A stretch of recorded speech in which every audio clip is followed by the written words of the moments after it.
அஸ்ஸலாமு அலைக்கும் வரஹ்மத்துல்லாஹி வபரகாது. ஈமானின் உற்பத்தி மையமும் மறுமைக்கு திரும்பும் இடமும் மதீனாவாகும். ஈமானும் விசுவாசியின் இதயமும் எப்போதும் மதீனா ஷரீஃபை நோக்கி ஈர்க்கப்பட்டு கொண்டே இருக்கும். மதீனா ஷரீஃபை சந்திப்பது ஒரு விசுவாசியின் வாழ்க்கை ஆசைகளில் மிக முக்கியமான ஒன்றாகும்.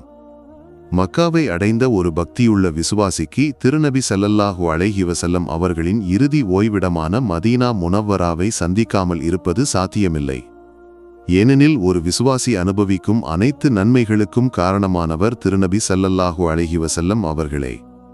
அவர் அவர்களின் வழிகாட்டியும் பரிந்துரைப்பவரும் பாதுகாவலரும் எல்லாமே அவர்களே. அந்த புண்ணிய திருநபியின் பூந்தோட்டத்தை பற்றி நாம் கற்றுக்கொள்வோம். முத்துநபி ஸல்லல்லாஹு அலைஹி வஸல்லம் அவர்களின் மக்பராவுக்கு அருகில் அபூபக்கர் சித்தீக் ரலியல்லாஹு அன்ஹு மற்றும் உமர் பின் கத்தாப் ரலியல்லாஹு அன்ஹு ஆகியோரின் மக்பராக்களும் உள்ளன. தற்போதைய சூழ்நிலையில் யாராலும் இவற்றை பார்க்க முடியாது.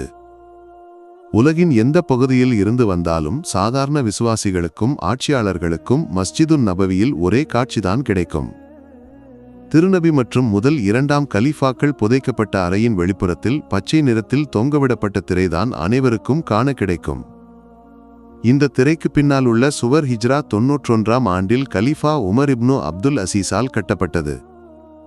5 மூலைகளுடன் கூடிய நட்சத்திர வடிவில் 4 பக்கங்களையும் முழுமையாக மறைத்து மேற்கூரையுடன் கதவுகள் இல்லாமல் கட்டப்பட்ட இந்த சுவரின் நீளம் 6 முதல் 8 மீட்டர் வரை உள்ளது. உயரம் 6.5 மீட்டர். புனித காபாவை கட்டுவதற்கு பயன்படுத்தப்பட்ட கருப்பு கற்களை போன்றவற்றை பயன்படுத்தி இந்த சுவர் கட்டப்பட்டுள்ளது. இதற்குள் தான் திருநபி மற்றும் அவரது தோழர்களின் உடல்கள் புதைக்கப்பட்ட அறை உள்ளது. இந்த அறையின் நீளம் 5 மீட்டர், அகலம் 3.5 மீட்டர், உயரம் 3 மீட்டர். மூடப்பட்ட மேற்கூரையுடன் கதவுகள் இல்லாத இந்த அறை மஸ்ஜிதுன் நபவியின் தரை மட்டத்திலிருந்து 60 சென்டிமீட்டர் கீழே உள்ளது. ஹிஜ்ரா 91 முதல் ஒருமுறை தவிர இந்த அறையில் யாரும் நுழைந்ததில்லை. 800 ஆண்டுகள் இடைவெளிக்கு பிறகு ஹிஜ்ரா 881ஆம் ஆண்டு சவ்வால் 5ஆம் தேதி வெளியிலிருந்து சிலர் இந்த அறையில் நுழைந்தனர்.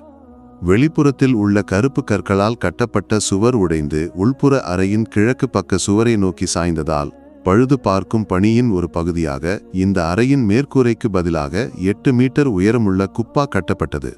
இந்த குப்பா தற்போது வெளியில் காணப்படும் பச்சை குப்பாவுக்கு கீழே உள்ளது. அதன் பிறகு அறை 4 பக்கங்களிலும் கதவுகள் இல்லாத 2 சுவர்களால் முழுமையாக மூடப்பட்டது. இது ஹிஜ்ரா 881இல் நடந்தது. அதன் பிறகு 560 ஆண்டுகளாக இன்று வரை இந்த அறையில் யாரும் நுழையவில்லை. தவா ரசூலுல்லாஹி ஸல்லல்லாஹு அலைஹி வஸல்லம் அவர்களின் அருகில் சென்று அவர்களுக்கு சலாத்தும் சலாமும் கூறுவதற்கு இந்த கல்வி ஒரு வழியாக அமையட்டும்.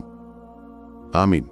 இந்த வீடியோ உங்களை அடைய காரணமானவர்களுக்கு பிரார்த்தனை செய்ய வேண்டும் என்று நினைவூட்டுகிறேன்.